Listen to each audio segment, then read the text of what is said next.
Olá, meus queridos. Novamente em casa, ou continuando em casa,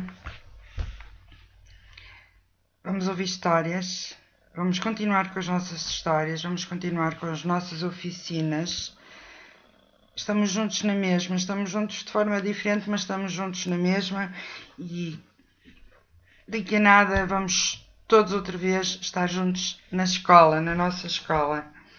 Mas vamos continuar a ouvir histórias, vamos continuar nas nossas oficinas e vamos continuar a falar e vamos continuar a saber histórias novas, vamos continuar a sonhar com elas, vamos continuar a aprender com elas. A minha gatinha está a chamar por mim. A história que eu vos vou ler hoje foi escrita por Mia Couto. Mia Couto é um escritor africano, ele nasceu em Moçambique e é um escritor que eu gosto muito por diversas razões. E ele escreve histórias fantásticas para vocês, mas também escreve histórias fantásticas para nós, os mais velhinhos. E ele tem, apesar de em Moçambique a língua oficial ser o português, é um português diferente. Imaginem o português de Portugal e o português do Brasil. Há ali diferenças no português do Brasil. O português africano também tem assim essas diferenças, mas essa não é a única particularidade do Mia Couto. O Mia Couto faz uma coisa que eu acho maravilhosa, que eu adoro. Ele ou brinca com palavras ou cria palavras novas, inventa palavras novas, inventa expressões, ou então brinca com... Vou pensar em qualquer coisa para que vocês entendam. Por exemplo, na frase, eles deram um beijo. O Mia Couto não escreve esta frase, eles deram um beijo. O Mia Couto escreve, por exemplo, eles beijunhicaram-se, ou eles beijonaram-se, ou eles beijinharam-se. Ele brinca assim com as palavras. E dá a sensação, quando estamos a ler as histórias dele, dá a sensação que as palavras dele têm sabor, que brincam também assim na nossa boca. Isso pode fazer com que seja um bocadinho difícil, às vezes, entender a escrita dele, porque temos que pensar, tentar descobrir o que é que são estas brincadeiras dele com as palavras, mas é maravilhoso. Eu vou tentar que vocês conheçam várias histórias dele. Hoje vou ler-vos o livro que se chama A Água e a Águia.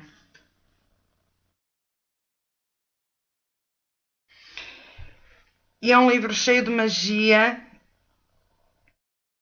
como são todos, não é? Pelo menos para mim. Mas é uma magia muito importante. Nós depois vamos falar um bocadinho sobre isto. A Água e a Águia, do Mia Couto. Vamos ouvir. Começa já no início este livro com esta brincadeira que o Mia Couto gosta de fazer. Normalmente as histórias começam com era uma vez ou um dia aconteceu, pois esta história começa assim. Aconteceu quando ainda não era nenhuma vez.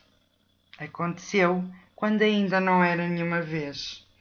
Sobre as altas montanhas, águias rodopiavam, donas do mundo. O voo das grandes aves tornava o céu ainda mais infinito, e o bater das suas asas era o único ponteiro do tempo.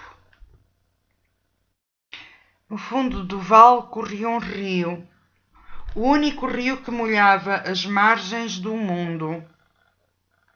As águias, no seu voo, roçavam o leito do rio e as suas asas eram como remos e faziam ondear a água.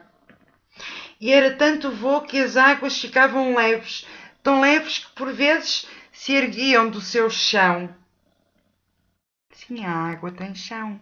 Estão a ver?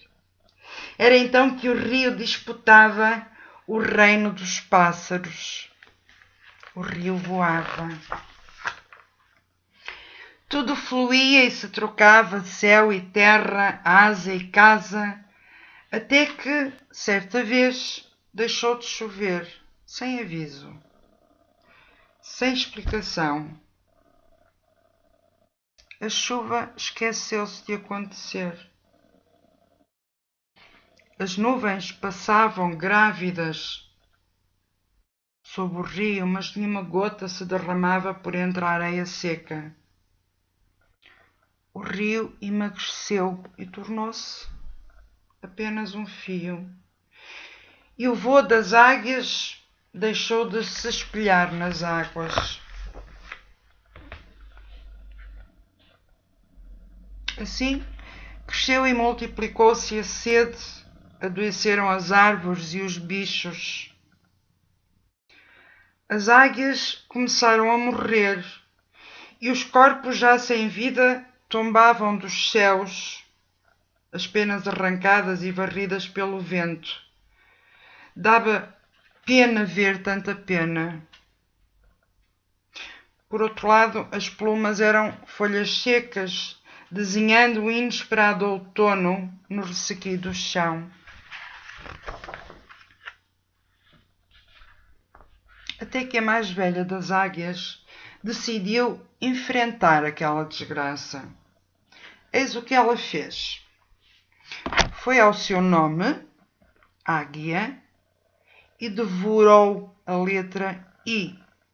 E de imediato a palavra águia se converteu em água. E a ave bebeu aquela água. Assim, aos poucos, todas as águias imitaram a mais velha. Devoraram o I do seu nome, transformaram-se em água e beberam. Foi assim que estes grandes pássaros conseguiram vencer a sede. No entanto, a seca prolongou-se, continuou, e não se via nuvem no inteiro céu. Esgotados os is dos seus nomes, as águias voltaram então a enfrentar a sede. Foi então que as majestosas aves desceram das alturas para pousar em bandos junto às margens. Naquelas margens daquele rio que era apenas um fio pequenino, as águias começaram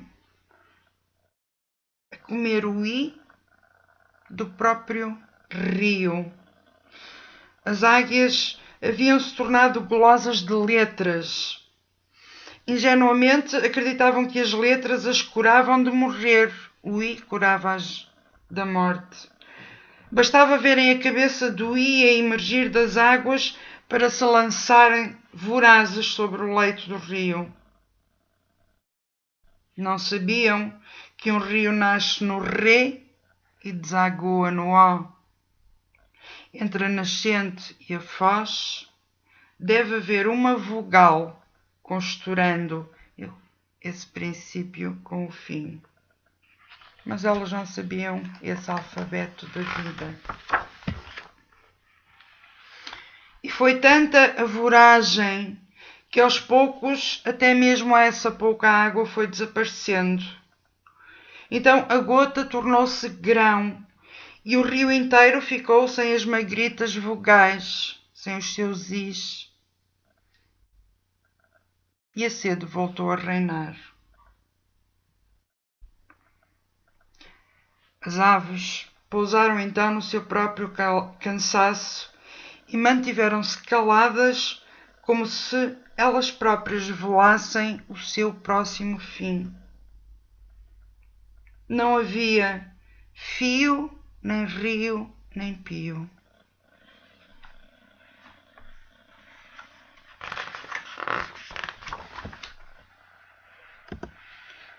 Foi então que, novamente, a mais velha das águias juntou toda a comunidade e perguntou: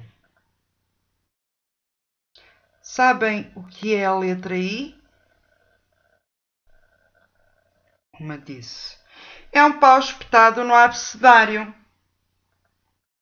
Outra disse: é um dançarino com um chapéu alto. Cada bico, sua sentença. E ninguém escutava ninguém. Todas queriam dizer o que era a letra I. A ave mais velha das águias, que já era avó, pôs um ponto final naquela adivinhação e proferiu o seguinte: a letra I é uma mulher carregando água à cabeça. E o que as águias iriam fazer seria regurgitar essa mulher. Regurgitar? Perguntaram as aves em coro. Sim, regurgitar. Nós estamos todas a abarrotar de is. Vamos regurgitá-los e devolvê-los ao rio. Então a mais velha das águias lançou-se num grande voo e disse: vou subir a montanha. E todas se opuseram: não, não, avó, não faças isso. Não temos forças para fazer isso. Mas a ave não escutou nem pedidos nem conselhos. Escalou a escarpa à força das afiadas garras.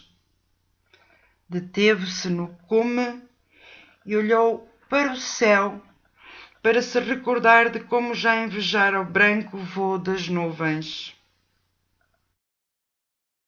Olhou o rio, que lá no fundo era apenas uma triste lembrança do que já fora. Então, de súbito, lançou-se no abismo como se fosse o seu derradeiro voo. E enquanto se despenhava nesse voo picado, emitiu um longo e estridente grito.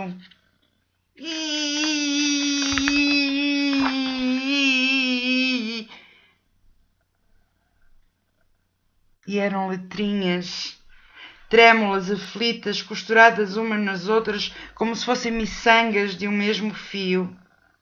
Esses infindáveis is foram tombando sobre o vale e o rio foi-se achando, enchendo, inchando.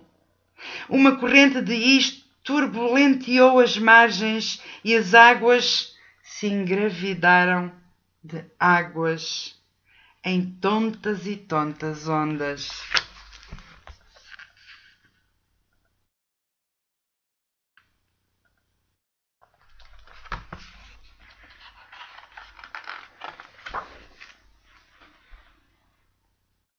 É por esta razão que ainda hoje as águias exibem o seu amplo voo sobre as montanhas e soltam sobre os vales o seu lacinante piar. Os rios continuam a ondear radiantes, porque sabem que desse estridente canto das águias tombam letrinhas como gotas de chuva. Uns dizem que cada uma dessas letras é uma mulher carregando água sobre o corpo delgado. Os mais antigos, sim, bem mais antigos, dizem que essas letrinhas são muito mais do que isso. Dizem que são a caligrafia da vida. É que a Terra aprendeu a ler muito antes de nascer o primeiro livro. Vitória, Vitória, acabou-se a história. Perlim pim pim, o livro chegou ao fim.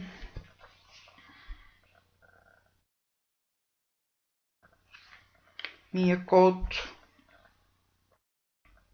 a água e a águia. Eu espero que vocês tenham gostado desta história. Eu não faço ideia porque é que o Miyakoto a escreveu.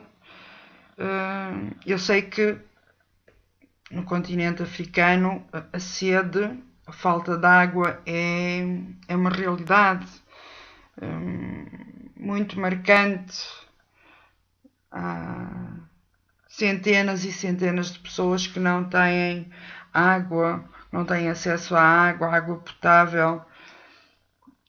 A sede, a seca, a falta de água é uma realidade muito, muito, muito forte em África. Não sei se foi esta realidade tão dura e tão triste que fez com que o Miyakoto escrevesse esta história, ou então alguém já avô, alguém sábio lhe ensinou esta história e ele escreveu o livro para nos contar a história. A águia que comeu os seus is para que a águia deixasse de ser águia e fosse água. Eu espero que vocês tenham gostado da história. Eu tenho uma proposta para vocês. Não é obrigatório. Se vocês fizerem, eu ficarei contente, como sempre. Falem-me sobre esta história. Escrevam-me sobre esta história. O que é que vocês pensaram desta história? O que é que vocês... Se foi difícil perceberem o português moçambicano do Miyakoto, se havia aqui alguma coisa que vocês não tenham percebido ou que não tenham... Falem-me sobre a história, sobre estas águias valentes que deram de volta a água ao rio, deram de volta a vida ao planeta. O Miyakoto acaba a história dizendo que as águias não sabiam, mas que a caligrafia, a Terra sabe. A caligrafia da vida foi escrita há muito, muito, muito tempo e a Terra sabe. O que será que quer dizer isto, a caligrafia da vida? O que é esta caligrafia da vida? Como é que ela se relaciona com esta nossa história? Falem comigo, escrevam. Podem ilustrar, já sabem que podem sempre fazer isso no vosso registro.